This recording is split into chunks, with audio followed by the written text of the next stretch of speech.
So good morning everyone, welcome to newspaper decoded. आज हम अपना 27 फरवरी का द हिंदू न्यूज़पेपर देख लेते हैं। तो जो फर्स्ट न्यूज़ है यहाँ पर, Supreme Court bans text book order seizures for of all copies. तो यहाँ सुप्रीम कोर्ट ने क्लास 8th की एनसीईआरटी की सोशल साइंस की एक टेक्स्ट बुक पर पूरा बैन लगा दिया है और उसकी सभी कॉपीज डिजिटल और प्रिंटेड तुरंत जब्त करने का ऑर्डर दिया है। कोर्ट का कहना है कि बुक ने जुडिशरी को करप्ट दिखाने के लिए सेलेक्टिव और मिसलीडिंग कंटेंट दिया गया है। तो कोर्ट ने इसे बेसिकली जुडिशरी की इमेज खराब करने की डीप रूटेड कॉन्स्पिरेसी बताया। और ये जो बुक है ये फरवरी में एनसीईआरटी ने पब्लिश की थी। तो यहाँ पे चीफ जस्टिस ऑफ इंडिया ने कहा कि इससे बच्चों और जो सोसाइटी में कोर्ट्स पर ट्रस्ट कम हो सकता है। और कोर्ट ने इस मामले में कंटेम्प्ट ऑफ कोर्ट की प्रोसीडिंग शुरू कर दी है। और एजुकेशन मिनिस्ट्री और एनसीईआरटी के टॉप ऑफिशियल्स को नोटिस भी भेजा गया। तो यहाँ पर गवर्नमेंट ने अनकंडीशनल अपॉलजी दी, लेकिन कोर्ट ने कहा कि सिर्फ माफी से केस ये बंद नहीं होगा। कोर्ट रिस्पॉन्सिबल जो लोग हैं उनकी पहचान करना चाहता है। और यहाँ पर सुप्रीम कोर्ट ने कहा कि पहली नज़र में बुक का जो कंटेंट है और एनसीईआरटी डायरेक्टर का रिस्पॉन्स है देखकर लगता है कि जुडिशरी की अथॉरिटी और जो डिग्निटी है उसको कमज़ोर करने की सोची समझी कोशिश की गई है। और बुक ने यहाँ पर सुप्रीम कोर्ट और हाई कोर्ट की जो ग्लोरियस हिस्ट्री है और डेमोक्रेसी बचाने का उनका रोल है उसको ऑलमोस्ट इग्नोर कर दिया। और जुडिशरी का जो इम्पोर्टेंट रोल है जुडिशरी का, जैसे कॉन्स्टिट्यूशन का बेसिक स्ट्रक्चर और कॉन्स्टिट्यूशनल मोरालिटी को प्रोटेक्ट करना, ये सब मेंशन ही नहीं किया गया है। और जो यहाँ पे रिफॉर्म्स है जैसे लीगल एड हो गया, इन जैसे पॉजिटिव स्टेप्स का कोई जिक्र नहीं है। और यहाँ पर कई सीनियर लॉयर्स का भी यही कहना है कि कंटेंट जो है ये जानबूझकर डेलिबरेट लगता है। तो ये बुक सिर्फ स्टूडेंट कोर्ट का कहना है कि ये बुक सिर्फ स्टूडेंट्स तक नहीं रहेगी बल्कि टीचर्स, पेरेंट्स और सोसाइटी तक भी अफेक्ट करेगी। इससे लॉन्ग टर्म में जुडिशरी की इंडिपेंडेंस पर नेगेटिव इम्पैक्ट हो सकता है। और अगर ये डेलिबरेट प्रूव हुआ तो यहाँ पर क्रिमिनल कंटेम्प्ट इसे माना जाएगा। और फिर जो नेक्स्ट है यहाँ पे, India security interest are directly link to stability और in West Asia region, says Modi. तो यहाँ पीएम मोदी ने इजराइल विजिट के दौरान कहा कि वेस्ट एशिया, मिडिल ईस्ट में पीस और स्टेबिलिटी इंडिया की सिक्योरिटी के लिए बहुत इंपॉर्टेंट है। इसीलिए इंडिया हमेशा टेंशन्स का जो सोल्यूशन है डायलॉग और पीसफुल तरीके से चाहता है। तो मोदी ने इजराइल के पीएम बेंजामिन नेतन्याहू से जेरूसलेम में मीटिंग की। दोनों कंट्रीज ने कॉपरेशन और स्ट्रेटेजिक पार्टनरशिप को स्ट्रॉन्ग करने पर जोर दिया। तो इंडिया ने यहाँ पर मिडिल ईस्ट जो टेंशन है इस पर पीस की अपील की। और टेररिज्म किसी भी फॉर्म में एक्सेप्टेबल नहीं है, ऐसा उन्होंने मोदी जी ने बोला। और इंडिया और इसराइल ने मिलकर काम करने का डिसीजन लिया है, जिसमें कि पहले नंबर पर India middle east economic corridor, जिसमें कि ट्रेड और कनेक्टिविटी बढ़ाने का ये मेगा प्रोजेक्ट है जो इंडिया को मिडिल ईस्ट और फिर यूरोप से जोड़ता है। और यहाँ पर सेकंड जो है I2U2 ग्रुप, जिसमें कि इंडिया, इसराइल, यूएई और यूएस है। तो यहाँ पर इस बेसिकली फोकस है टेक्नोलॉजी, इंफ्रास्ट्रक्चर और फूड सिक्योरिटी कॉपरेशन पर इस ग्रुप में। ऑनगोइंग कॉन्फ्लिक्ट जो है हमारा आईमेक प्रोजेक्ट की प्रोग्रेस को स्लो कर सकता है। दोनों कंट्रीज ने कई एमओयू साइन किए, इंक्लूडिंग जियो फिजिकल एक्सप्लोरेशन, जिसमें कि मिनरल्स की रिसर्च होगी using artificial intelligence and technology, sustainable resource development, connectivity and digital infrastructure, food production cooperation. और यहाँ पे इंडिया इजराइल रिलेशन को स्पेशल स्ट्रैटेजिक पार्टनरशिप बताया गया। फ्री ट्रेड एग्रीमेंट जल्दी साइन करने की डायरेक्शन दी गई और बायलैटरल कॉपरेशन सभी सेक्टर में बढ़ाने की बात की गई है। और फिर जो नेक्स्ट यहाँ पे, DGCA revises norms for refund of air tickets, extends cancellation window to 48 hours. तो डीजीसीए basically director general of civil aviation ने एयर टिकट कैंसिलेशन और रिफंड के रूल्स को अपडेट कर दिया है। तो यहाँ पर पहले 24 घंटे के अंदर जो है फ्री कैंसिलेशन या फिर मॉडिफिकेशन का ऑप्शन था। अब इसे बढ़ाकर 48 आवर्स कर दिया गया है। इस पीरियड के अंदर फ्री कैंसिलेशन कर सकते हैं। तो इस पीरियड में कोई भी एक्स्ट्रा चार्ज नहीं लगेगा, लेकिन अगर फेयर चेंज हो गया तो नया प्राइस एप्लीकेबल होगा। तो यहाँ पर सिर्फ तब ये एप्लीकेबल होगा जब एयरलाइन की वेबसाइट से डायरेक्टली बुक किया गया हो, डोमेस्टिक फ्लाइट में डिपार्चर से 7 दिन पहले बुकिंग हुई हो और इंटरनेशनल फ्लाइट में डिपार्चर से 15 दिन पहले बुकिंग की गई हो। और अगर पैसेंजर या फिर को ट्रैवलर हॉस्पिटलाइज हो जाए तो यहाँ पर फुल रिफंड मिल सकता है या फिर फ्यूचर ट्रैवल वाउचर भी मिल सकता का ऑप्शन मिलेगा। और सबसे इम्पोर्टेंट चेंज ये है कि टिकट अगर एजेंट या फिर पोर्टल से बुक हो तब भी जो है रिफंड की रिस्पॉन्सिबिलिटी जो है वो एयरलाइन की होगी। और एजेंट से एयरलाइन के रिप्रेजेंटेटिव जो है ये माने जाएंगे। और फिर जो नेक्स्ट यहाँ पे, India slams Pakistan at United Nations, says it is living in la la land. तो यहाँ पर United Nation human right council की मीटिंग में पाकिस्तान ने फिर से बेसिकली जम्मू कश्मीर का इशू उठाया, जिसका इंडिया ने स्ट्रांगली जवाब दिया। तो इंडिया के डिप्लोमेट अनुपमा सिंह ने पाकिस्तान और जो ऑर्गेनाइजेशन ऑफ इस्लामिक कंट्रीज है उनके एलिगेशंस को पूरी तरीके से रिजेक्ट कर दिया। ऑर्गेनाइजेशन ऑफ इस्लामिक कंट्रीज ये बेसिकली मुस्लिम कंट्रीज का एक इंटरनेशनल ऑर्गेनाइजेशन है। इसमें लगभग 57 मुस्लिम मेजॉरिटी कंट्रीज हैं। तो ये बेसिकली पाकिस्तान भी इसका ग्रुप मेंबर है, और पाकिस्तान अक्सर कश्मीर इशू को इंटरनेशनल बनाने के लिए ओआईसी को इन्वॉल्व करता है। तो इनके स्टेटमेंट्स कभी कभी कश्मीर में ह्यूमन राइट की कंसर्न की बात होती है, इंडिया के पॉलिसीज पर क्रिटिसिज्म होता है और पाकिस्तान के स्टैंड को सपोर्ट मिलता है। तो वही यहाँ पर बेसिकली अनुपमा सिंह ने बोला है कि पाकिस्तान लाला लैंड में रह रहा है, यानी रियलिटी से डिस्कनेक्टेड। और इंडिया ने कश्मीर में डेवलपमेंट को हाईलाइट किया, जैसे चेनाब रेल ब्रिज है, वर्ल्ड का हाईएस्ट रेल ब्रिज, उसका एग्जांपल दिया। और अगर बोला कि अगर इसे पाकिस्तान इसे फेक मानता है तो या तो हेलुसिनेट कर रहा है या फिर रियलिटी वो एक्सेप्ट नहीं कर पा रहा है। और उन्होंने ये भी बोला कि कश्मीर का जो डेवलपमेंट बजट है वो पाकिस्तान का आईएमएफ बेल आउट पैकेज उससे भी ज्यादा है। फिर जो नेक्स्ट है, protectionism is stifling growth says Merkel at Manmohan Singh lecture. तो यहाँ पर former German chancellor Angela Merkel ने कहा कि दुनिया में जो कॉपरेशन है उसका सिस्टम कमजोर हो गया है, और अब system basically might makes right वाली हो गई है, यानी जिसके पास पावर है वही रूल्स बना रहा है। उन्होंने ब्लेम किया कि रशिया बेसिकली यूक्रेन पर अटैक करके उसके टेरिटोरियल जो रूल्स हैं वो तोड़ दिए। यूनाइटेड स्टेट्स, यूनाइटेड नेशन और मल्टीलेटरल सिस्टम को वीक किया यूनाइटेड स्टेट्स ने। उनके अकॉर्डिंग जो ग्लोबल कोऑपरेशन सिस्टम है वो कोलैप्स हो रहा है, और इंडिया और यूरोपियन यूनियन का जो फ्री ट्रेड एग्रीमेंट है फाइनलाइज होने वाला, तो उसका वेलकम किया। प्रोटेक्शनिज्म जो है ग्रोथ को स्लो कर रहा है। प्रोटेक्शनिज्म यानी कि जो अपने कंट्री की इकोनॉमी बचाने के लिए फॉरेन प्रोडक्ट्स पर रेस्ट्रिक्शंस लगाना, ये सब जो है ग्रोथ को स्लो कर रहा है। और यहाँ पर वो बात करती हैं कि आर्टिफिशियल इंटेलिजेंस और बिग टेक्नोलॉजी को रेगुलेट करना ज़रूरी है, गवर्नमेंट्स को सिटीजन के इंटरेस्ट प्रोटेक्ट करने चाहिए। चाइना अपने रूल्स बना रहा है और यूएस रेगुलेशंस को अवॉइड कर रहा है। तो अगर रेगुलेशन नहीं हुआ तो मल्टीलेटरल सिस्टम जो है वो ऑब्सोलीट हो सकता है। और फिर जो नेक्स्ट यहाँ पे, information and broadcasting minister asks online platforms to take responsibility for the content.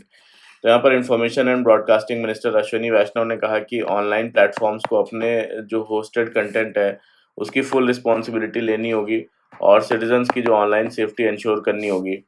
तो यहाँ पर उन्होंने ये भी बोला कि जो प्लेटफॉर्म्स हैं उनको साइबर क्राइम, इलीगल एक्टिविटी और हार्मफुल या मिसलीडिंग जो कंटेंट है उसके खिलाफ प्रोएक्टिवली एक्शन लेना होगा प्लेटफॉर्म्स को।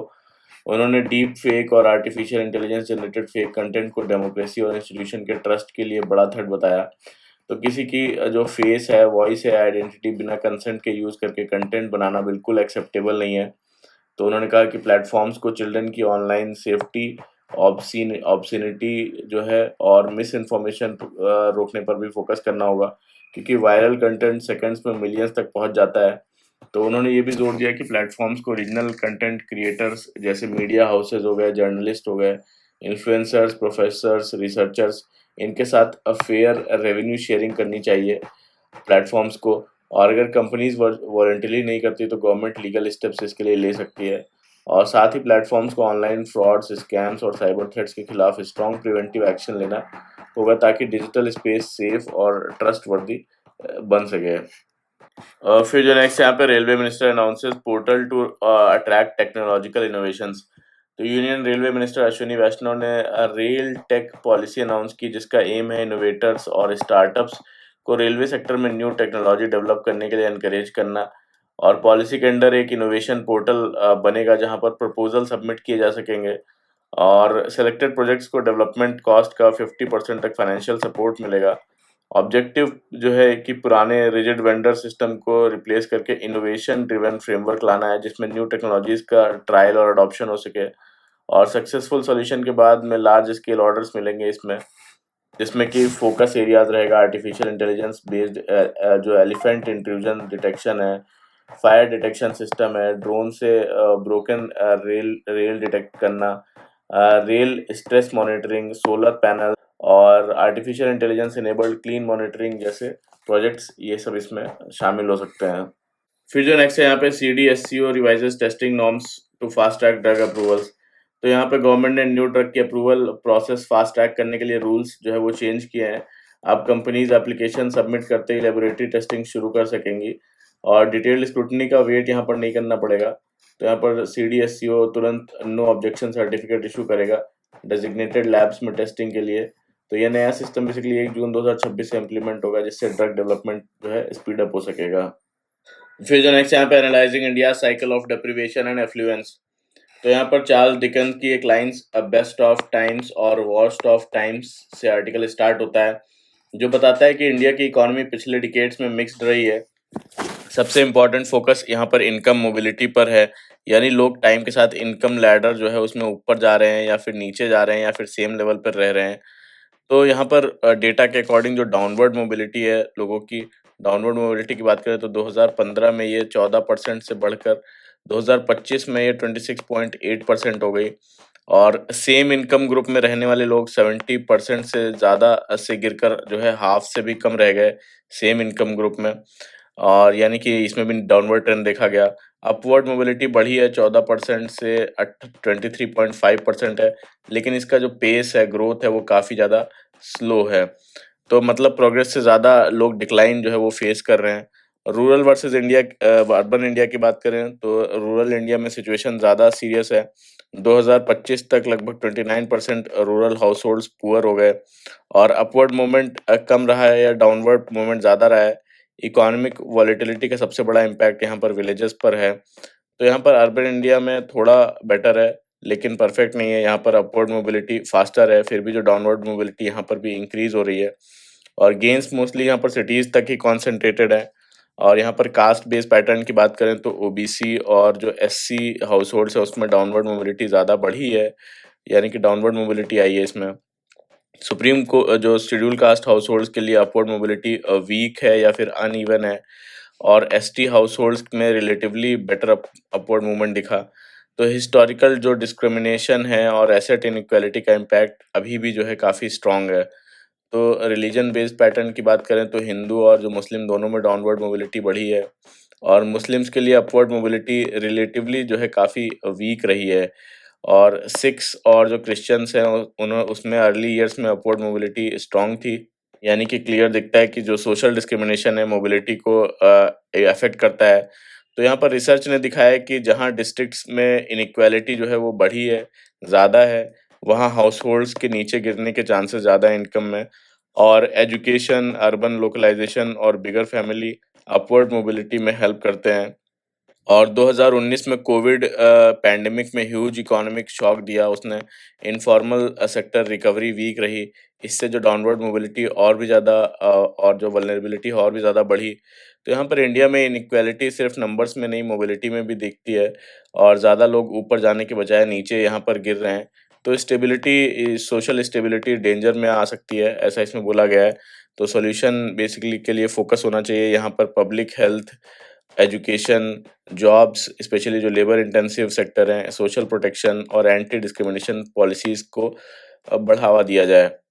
तो फिर जो नेक्स्ट यहाँ पे the shift of critical minerals to India's strategic centre.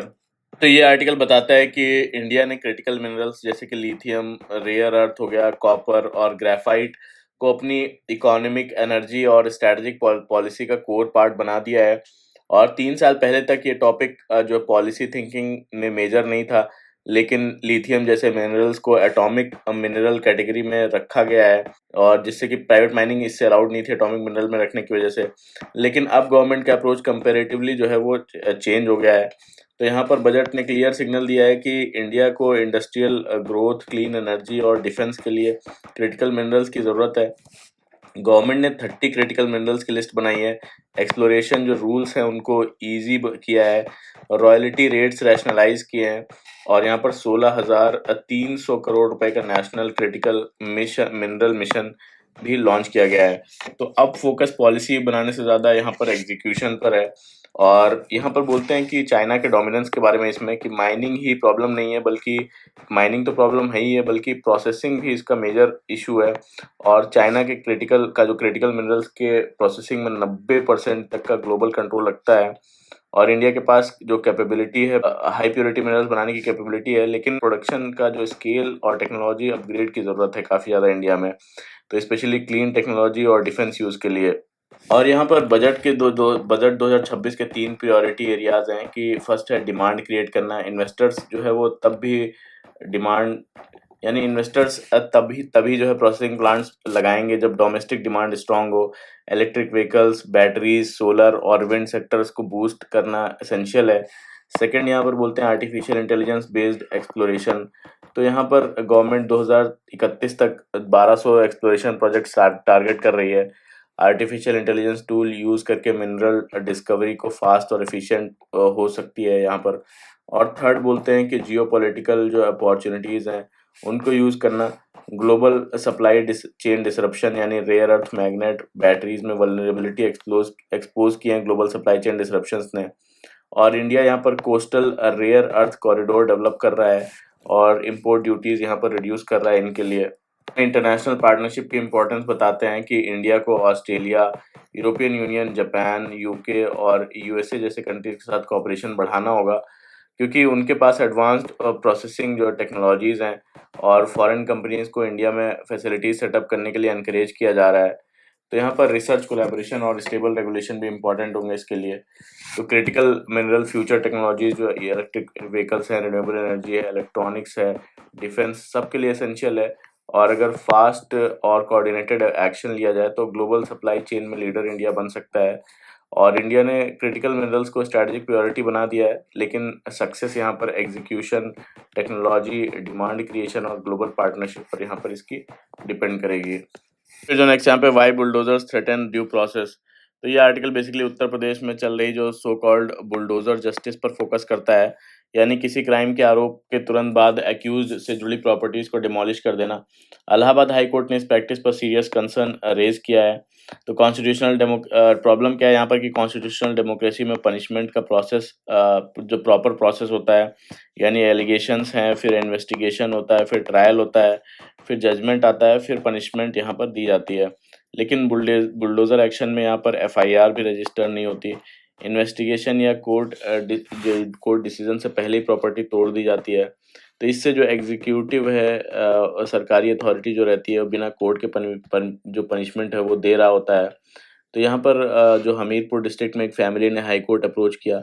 FIR उनके रिलेटिव के अगेंस्ट थी, फैमिली मेंबर एक्यूज नहीं थे, फिर भी उनके घर और शॉप्स को डिमोलिशन नोटिस आए, कुछ प्रॉपर्टी सील भी की गई। कोर्ट ने कहा कि ये ट्रेंड डेंजरस जो है बन रहा है। तो म्युनिसिपल लॉज डिमोलिशन जो है वो अलाउ करते हैं वो, पर स्ट्रिक्ट प्रोसीजर्स के साथ कि इलीगल कंस्ट्रक्शन आइडेंटिफाई होना चाहिए, रिटन नोटिस दिया जाना चाहिए, रिप्लाई का चांस मिलना चाहिए, ऑब्जेक्शंस जो है वो कंसिडर होने चाहिए, रीजनड ऑर्डर पास होना चाहिए, अपील का जो ऑप्शन है वो होना चाहिए। तो डेमोलिशन यहाँ पर लास्ट रिजॉर्ट होता है, इंस्टेंट पनिशमेंट नहीं होता है। तो यहाँ पर एफआईआर होना बेसिकली बिल्डिंग को इलीगल नहीं बना देता। और सुप्रीम कोर्ट ने यहाँ पर 2024 के अपने इंस्टेंस में कहा था कि सिर्फ एक्यूज्ड होने की वजह से प्रॉपर्टी वो डिमोलिश नहीं की जा सकती, और गिल्ट जो है वो कोर्ट में डिसाइड किया जाएगा, और म्युनिसिपल पावर पनिशमेंट का टूल वो जो है ये नहीं बन सकती है। तो यहाँ पर अगर डिमोलिशन लॉज का यूज़ एक्चुअली पनिशमेंट देने के लिए हो तो ये मिसयूज़ माना जाता है, इसलिए इससे जो प्रिजम्पशन ऑफ इनोसेंस है वो वायलेट होता है, और सेपरेशन ऑफ पावर्स ब्रेक होता है, और एग्जीक्यूटिव जुडिशरी के जो रोल है वो ये म्युनिसिपल अथॉरिटी ले लेती है। तो यहाँ पर ह्यूमन इम्पैक्ट भी होता है इससे कि डेमोलिशन से जो फैमिली इंस्टेंटली होमलेस हो जाती है, लाइवलीहुड यहाँ पर चला जाता है उनका, बाद में इनोसेंट अगर प्रूव होने पर भी डैमेज वो इरिवर्सिबल हो जाता है, और पब्लिक ट्रस्ट इन जो है गवर्नेंस में कम हो जाता है उसका। तो यहाँ पर बुलडोजर्स का रोल अर्बन प्लानिंग में लेजिटिमेट है, पनिशमेंट देने में नहीं है, और लॉ के बिना प्रॉपर्टी तोड़ना ड्यू प्रोसेस और जो रूल ऑफ लॉ है उसके अगेंस्ट में है। फिर जो नेक्स्ट ऐप है, India's relation with Israel should not be at the cost of ties with the Arab world. तो यहाँ प्राइम मिनिस्टर नरेंद्र मोदी का जो 24 घंटे का जेरूसलेम विजिट था, इंडिया इजराइल रिलेशन के लिए इंपॉर्टेंट डिप्लोमेटिक स्टेप था। लेकिन आर्टिकल के अकॉर्डिंग जो पैलेस्टीनियन इशू पर ये एक मिस्ड अपॉर्चुनिटी भी रहा है, जिससे जो वेस्ट एशिया में इंडिया की जो पॉलिसी बैलेंस है वो इम्पैक्ट पड़ सकता है उस पर। तो यहाँ पर इसराइल के जो पीएम है उन्होंने मोदी को पर्सनली रिसीव और एस्कॉर्ट किया, जो इसराइल के स्ट्रॉन्ग इंटरेस्ट को दिखाता है। दोनों लीडर्स ने टाइज को अपग्रेड करके स्पेशल स्ट्रेटेजिक पार्टनरशिप जो है बना दिया। और यहाँ पर की आउटकम्स यहाँ पे क्या रहे, artificial intelligence, agriculture, culture, education, इन सब में 15 से ज़्यादा एमओयूज हुए, और क्रिटिकल टेक्नोलॉजी पार्टनरशिप भी है। और अगले 5 साल में जो है 50,000 इंडियन वर्कर्स को इसराइल में जॉब मिलेगी।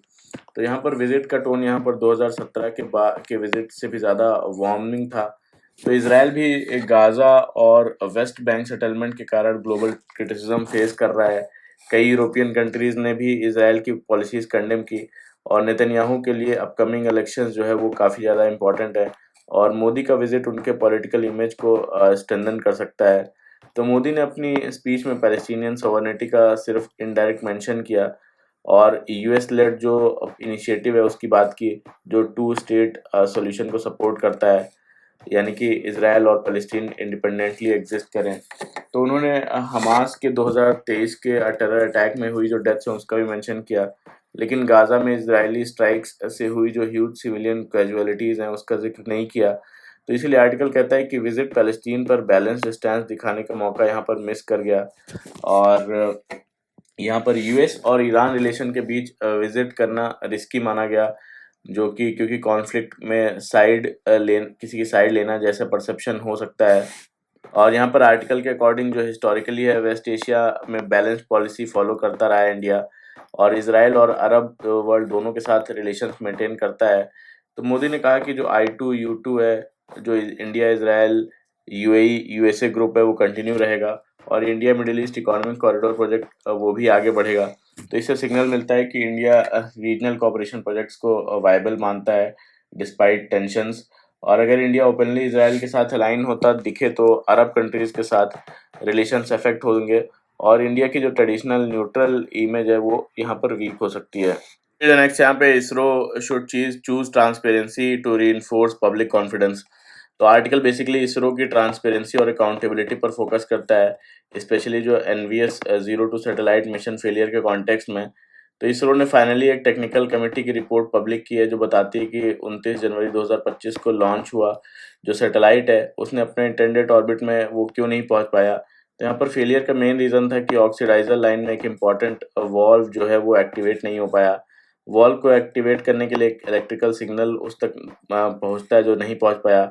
सिग्नल फेल होने का रीज़न या तो लूज या फॉल्टी इलेक्ट्रिकल कनेक्शन था। तो प्राइमरी और बैकअप जो है दोनों लाइंस में इशू था। तो ये वॉल्व इंजन के फायर करके सैटेलाइट के ऑर्बिट तक रेज करता है और इसी फेलियर की वजह से सैटेलाइट डिजायर्ड ऑर्बिट में नहीं पहुंच पाया। तो इसरो ने कहा कि इंसिडेंट से जो लेसन मिले उन्हें फ्यूचर मिशंस में अप्लाई किया जा गया है। एग्जाम्पल नवंबर 2025 में जो एलवीएम 3 रॉकेट है उसने GSAT-7R सैटेलाइट सक्सेसफुली लॉन्च किया। और आर्टिकल कहता है कि सिर्फ बेसिक एक्सप्लेनेशन देना काफ़ी नहीं है, इसरो को और क्लैरिटी देनी चाहिए जिससे कि कनेक्शंस लूज क्यों था और ह्यूमन एरर, मैन्युफैक्चरिंग डिफेक्ट या सिस्टम जो फेलियर है। तो क्वालिटी चेक फेल कैसे हुए, क्या ओवरसाइट हुआ या फिर अनअवॉइडेबल टेक्निकल इश्यूज थे। पब्लिक को फुल पिक्चर नहीं मिली इसमें और इसरो ट्रेडिशनली अपनी जो फेलियर एनालिसिस रिपोर्ट है वो पब्लिक करता है जिससे ट्रस्ट बिल्ड होता है। लेकिन जो रीसेंट PSLV फेलियर्स हैं C61 और C62 इसके बाद एजेंसी ज़्यादा सीक्रेटिव हो गई है लगता है। तो यहाँ पर बोलते हैं कि ओपननेस से पब्लिक कॉन्फिडेंस जो है बढ़ता है और इंडिविजुअल्स को ब्लेम किए बिना भी डिटेल शेयर की जा सकती हैं। स्ट्रैटेजिक सीक्रेट्स डिस्क्लोज करना ज़रूरी नहीं है। तो यहाँ पर ग्लोबल स्पेस में सेक्टर रैपिडली चेंज हो रहा है, private players, new technology, competition, ऐसी सब चीज़ें आ रही हैं। ऐसे टाइम में जो इसरो है उसका इंसुलर या फिर सिक्रेटिव उसे नहीं बनना चाहिए और ट्रांसपेरेंसी, इनोवेशन और क्रेडिबिलिटी दोनों के लिए इम्पॉर्टेंट है काफ़ी। फिर जो नेक्स्ट यहाँ पे what change in Hong Kong after national security law. तो यहाँ पर ये आर्टिकल बताता है कि प्रेसिडेंट जी जिनपिंग के पावर में आने के 2013 के बाद हांगकांग की ऑटोनॉमी है वो ग्रेजुअली कम होती गई और चाइना ने सिटी पर अपना कंट्रोल काफ़ी स्ट्रांग कर दिया। तो इस प्रोसेस ने बेसिकली वन कंट्री और जो टू सिस्टम है उस मॉडल पर फोकस जो वो सीरियस क्वेश्चंस खड़े कर दिए। तो वन कंट्री टू सिस्टम क्या है कि 1997 में हांगकांग जो है वो बेसिकली ब्रिटेन से चाइना को ट्रांसफ़र किया गया। तब प्रॉमिस किया गया था कि हांगकांग जो है वो बेसिकली अपना पॉलिटिकल, लीगल और इकोनॉमिक सिस्टम मेंटेन करेगा, चाइना का पार्ट होगा पर हाई ऑटोनॉमी होगी यहाँ पर। फिर यहाँ पर 2014 में अम्ब्रेला मूवमेंट हुआ जिसमें हांगकांग के लोगों ने फ्री डेमोक्रेसी की डिमांड की। 79 डेज प्रोटेस्ट चले, पुलिस ने सप्रेस कर दिया ये। फिर यहाँ पर 2019 में एक्स्ट्राडिशन बिल प्रोटेस्ट हुए, यानी कि बिल अलाउ करता था कि जो सस्पेक्ट्स हैं उनको मेनलैंड चाइना में ट्रायल के लिए भेजा जाए। लोगों को फियर था अनफेयर ट्रायल्स और आर्बिट्रेरी डिटेंशन का, और यहाँ पर बिल विड्रॉ हो गया, पर प्रोटेस्ट जो है डेमोक्रेसी डिमांड्स के लिए कंटिन्यू रहे, और चाइना ने प्रोटेस्ट को टेररिज्म भी बोला। तो यहाँ पर नेशनल सिक्योरिटी लॉ आया 2020 में। ये टर्निंग पॉइंट था। ये इसके अंडर पनिशेबल था, जो सेसेशन है वो पनिशेबल था, यानी चाइना से अलग अलग होने की बात करना, सबवर्जन यानी गवर्नमेंट की अथॉरिटी को चैलेंज करना, टेररिज्म और फॉरेन जो फोर्सेस हैं उससे कॉल्यूड करना, ये सारा जो है पनिशेबल माना गया। तो यहाँ पर लॉ ने पॉलिटिकल, मीडिया और जुडिशल सिस्टम ड्रास्टिकली यहाँ पर चेंज कर दिया, और मीडिया की फ्रीडम पर भी इम्पैक्ट पड़ा, तो जिससे जर्नलिस्ट पर सेडिशन चार्जेस लगाए गए। और हिस्टोरिकली जो हांगकांग की आइडेंटिटी चाइना से काफ़ी अलग है, डेमोक्रेटिक वैल्यूज़ और फ्री प्रेस और ग्लोबल इकोनॉमी रही है। तो आर्टिकल के मुताबिक जो जी जिनपिंग की गवर्नमेंट है उसने सिस्टमेटिकली जो है एसिमिलेशन की पॉलिसी फॉलो की, और क्रिटिकल वॉइसेस को एलिमिनेट कर दिया, और हांगकांग की जो डिस्टिंक्ट आइडेंटिटी है ग्रेजुअली चाइनीज नेशनल आइडेंटिटी में मर्ज हो रही है। फिर जो नेक्स्ट यहाँ पे new GDP data set to capture economy more accurately. तो यहाँ पर गवर्नमेंट जल्दी ही नेशनल अकाउंट्स का नया डेटा रिलीज करेगी, जिसमें कि जीडीपी और ग्रॉस वैल्यू एडेड कैलकुलेट करने के नए तरीके को अपग्रेड किया गया है, ताकि जो इंडिया की इकोनॉमी का पिक्चर है वो ज़्यादा एक्यूरेट और डिटेल्ड मिल सके। तो पुराना बेस ईयर यहाँ पर 2011 और 2012 था, न्यू बेस ईयर 2022 और 2023 होगा। और बेस ईयर अपडेट करने से जो जीडीपी नंबर है करंट इकोनॉमी को बेटर रिफ्लेक्ट करते हैं, और टाइम के साथ कंपैरिजन जो है इजी हो जाता है। तो यहाँ पर पहले मल्टी जो सेक्टर कंपनीज हैं उनकी एंटायर आउटपुट एक ही सेक्टर में काउंट हो जाती थी। अब कंपनीज की एक्टिविटी वाइज जो है वो रेवेन्यू शेयरिंग पर के बेसिस पर आउटपुट अलग अलग सेक्टर्स में जो है काउंट होगा, और गवर्नमेंट एम्प्लॉयज़ को मिलने वाले जो हाउसिंग सर्विसेज हैं वो भी आउटपुट में इंक्लूड होंगे। लोकल बॉडीज़ और ऑटोनमस इंस्टीट्यूशन का डेटा कवरेज बढ़ाया गया है। पहले हाउस होल्ड्स का डेटा जो एक्स्ट्रापोलेट होता था, इसे जो पीरियोडिक लेबर फोर्स सर्वे है और annual survey of unincorporated sector enterprises, इनका जो एनुअल डेटा है उससे डायरेक्टली एस्टिमेशन होगा, जो ज़्यादा रिलायबल है। तो जीएसटी डेटा अब मेजर रोल प्ले करेगा प्राइवेट सेक्टर पर कंपनीज का रियल आउटपुट एस्टिमेट करने में, रीजनल इकोनॉमिक एक्टिविटी मेज़र करने में, और जो एक्टिव कंपनीज हैं वो आइडेंटिफाई करने में हेल्प ज़्यादा करेगा। तो आरबीआई का जो डेटा है उससे बैंक्स की एक्टिविटी एस्टिमेट होंगी, और एनबीएफसीज के लिए प्रॉक्सी के बदले एक्चुअल फाइनेंशियल डेटा यूज़ किया जाएगा। फिर जो नेक्स्ट यहाँ पे significant progress in US Iran talks, Oman's minister. तो यहाँ पर ईरान और यूनाइटेड स्टेट्स ने बेसिकली जेनेवा में न्यूक्लियर प्रोग्राम पर एक और राउंड की इनडायरेक्ट टॉक्स कंप्लीट की, जिसका एम था वॉर को अवॉइड करना और डील तक पहुंचना। तो यूएस ईरान के न्यूक्लियर एक्टिविटीज़ को लिमिट करना चाहता है, जबकि ईरान यूरेनियम एनरिचमेंट को अपना राइट छोड़ना नहीं चाहता, और मिसाइल प्रोग्राम या फिर हमास हिजबुल्लाह सपोर्ट पर बात जो है वो नहीं करना चाहता। तो ओमान मीडिएशन कर रहा है इन टॉक्स की, और टॉक्स में सिग्निफिकेंट प्रोग्रेस बताया गया, और नेक्स्ट टेक्निकल लेवल डिस्कशंस यहाँ पर वियना में होंगे दोनों के। जो नेक्स्ट यहाँ पे amid rising tensions in West Asia, Trump keeps shifting his Iran goal posts. तो यहाँ पर यूएस ने बेसिकली वेस्ट एशिया में इराक जो वॉर है 2003 का, उसके बाद सबसे बड़ा मिलिट्री बिल्डअप यहाँ पर स्टार्ट किया है, जिसमें एयरक्राफ्ट कैरियर्स, फाइटर जेट्स और मिसाइल डिफेंस जो टेक्नोलॉजी ने डिप्लॉय किए गए हैं West Asia, Middle East region में। तो यहाँ पर प्रेसिडेंट ट्रम्प ने वार्निंग दी कि अगर ईरान न्यूक्लियर डील नहीं करता तो फोर्स जो है यूज़ कर सकता है वो। लेकिन यहाँ पर यूएस के गोल्स क्लियर नहीं है, दोनों कंट्रीज टॉक्स भी कर रहे हैं, पर ईरान जो है यूरेनियम एनरिचमेंट छोड़ने को तैयार नहीं है। तो सिचुएशन में वॉर और डिप्लोमेसी दोनों पॉसिबिलिटीज़ यहाँ पर यूएस और ईरान के बीच बनी हुई हैं। तो ये था पूरा आज का हमारा द हिंदू का न्यूज़ डिस्कशन। कैसा लगा बताइएगा, जरूर लाइक कर लीजिएगा मेरा वीडियो, कमेंट करके बताइए कैसा लगा, सब्सक्राइब भी कर लीजिएगा मेरा channel. Thank you very much for the discussion.